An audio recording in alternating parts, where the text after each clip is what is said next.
Pro and M4 Max. What exactly should you expect from these chips going into the new MacBook Pros and redesigned Mac Mini? Well, thankfully, Russian YouTubers Wilsacom and Romansun768 apparently paid $7,500 US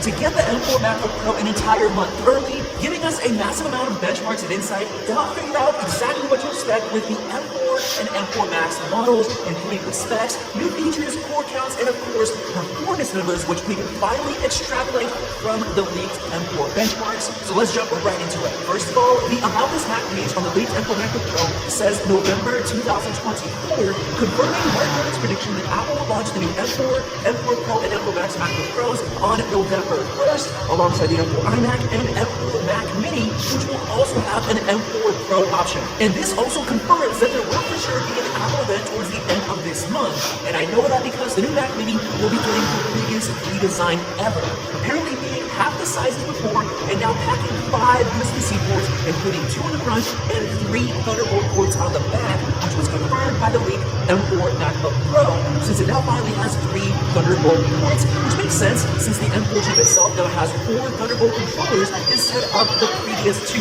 Now, as far as the MacBook Pro, the leaked M4 model got no design changes at all, other than the third port being added, so don't expect any changes on the M4 Pro and M4 Max models, and I honestly think Apple will keep the same ports as before, since we already had enough for my 3. So this means that Apple will be entirely relying on the performance upgrades to get people to buy a new MacBook Pro, like going up to 16 gigabytes of base RAM on the M4 MacBook Pro, as well as huge, bigger than expected performance gains, which will of course translate to the M4 Pro and M4 Max chips to entice people to finally upgrade. But as far as the RAM situation, I personally don't think that Apple will increase the base amount of RAM on these higher big chips and models, but probably stay the same as 18 gigabytes for the M4 Pro and 36 for the M4 Max. Now, jumping into performance benchmarks, I first want to show you guys the predictions I made back in August, because I apparently was way too conservative in terms of the scores. For Geekbench 6's single core test, I only predicted 3,728 for the regular M4 and up to 3,880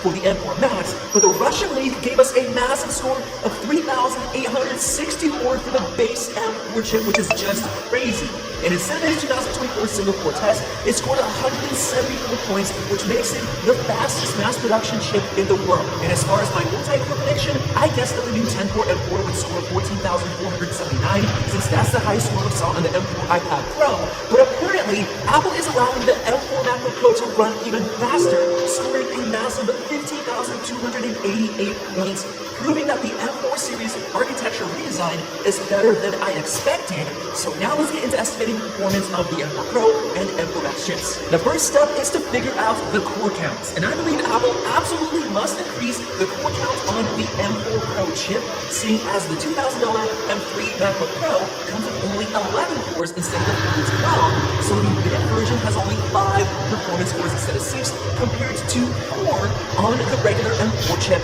with the same number of efficiency cores, which is 6. So if they actually want to make it enticing enough for people to pay the extra money, Apple needs to add more cores to the M4 Pro. So I fully believe they'll add 2 extra performance cores, up to 8 of them. How do I know this? Well, because the M2 Pro chip actually already had up to 8 performance cores before Apple took 2 of them away for the M3 Pro and replaced them with 2 more E-cores just to make the M3 Max look a lot faster. And this time around, I believe that Apple will bring those 8 performance cores back to make the M4 Pro a 14-core CPU. Now, as far as the M4 Max chip, the current M3 Max has up to 16 CPU cores, with 12 of them being performance and 4 being efficiency. So this time around, I believe Apple will give the M4 Max 2 extra E-cores, so it has the same matching 6 E-core cluster as the rest of the M4 chips, which of course greatly helps with battery life, making the new M4 Max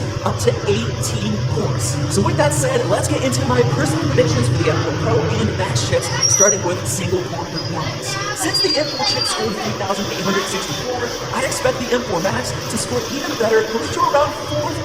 points, which is just crazy. Now for multi-core performance, this is definitely a lot trickier to figure out, since we have a completely different mix of performance and efficiency cores on the M4 Pro and Max chips. But if we refer to the M4 chip, it's actually 30% faster than the M3, which makes sense because it has 25% more cores, 10 instead of 8, and the cores themselves are all faster than before. For example, the clock speed of the P cores is now 4.41 gigahertz, which is 8.88% faster than the M3, which was 4.05 gigahertz, and the E core clock speed is now 2.88 gigahertz, or 4.7% faster than the M3, which was 2.75, according to Geeker1 on YouTube. So a balance of all of that pretty much gets us 30% faster multi-core. So with that said, for the M4 Pro, I'm expecting it to be 25% faster, so not as big of a difference, mainly because it only has 16.67% more cores, 14 instead of 12, but the extra 2 cores that you get are performance cores, giving you essentially 33% more P cores than we had before, which are also a lot more powerful than E cores. And then considering that they're 8.8% faster this time around, I landed at a general 25% as a good balance, up to 19,115 points, making it just a bit faster than the 14-core M3 Max, and that's just crazy. And then as for the new M4 Max, I think it's going to get an additional 2 E cores, so 18 instead of 16, which is 12.5% more cores that are now faster, but due to the way Geekbench 6's multi-core test works, it suffers from diminishing returns with so many cores, so I think the M4 Max will honestly only be about 15% faster, so up to 24,061 points,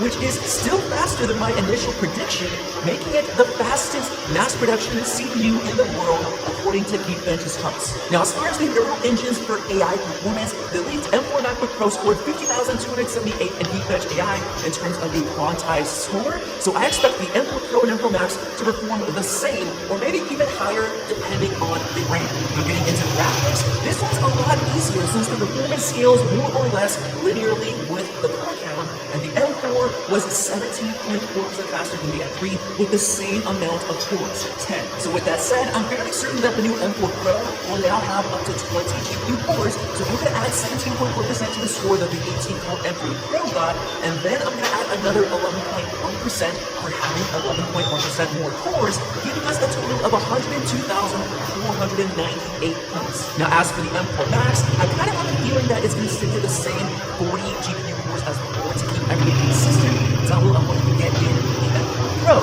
So if we add 17.4% to the score of the new M3 Max, we get 181,710, which is faster than the M1 Ultra with 64 GPU cores. So based on everything in this video, I believe that the base M3 MacBook Pro and Mac Mini are going to be the stars of the show this year due to the new 16 gigs of base RAM, the faster performance, and the extra memory cores, while the M4 Pro is going to be a decent upgrade, seeing as it's getting 2 extra P cores and 2 extra GPU cores, while the M4 Max isn't going to look as interesting this year. So hopefully you're as excited as I am for this new M4 Series Max launching on November 1st, and if you are, definitely subscribe above for more videos like this one, and check out those Russian leak videos that I made right there. Thanks for watching, and we'll see you in the next video.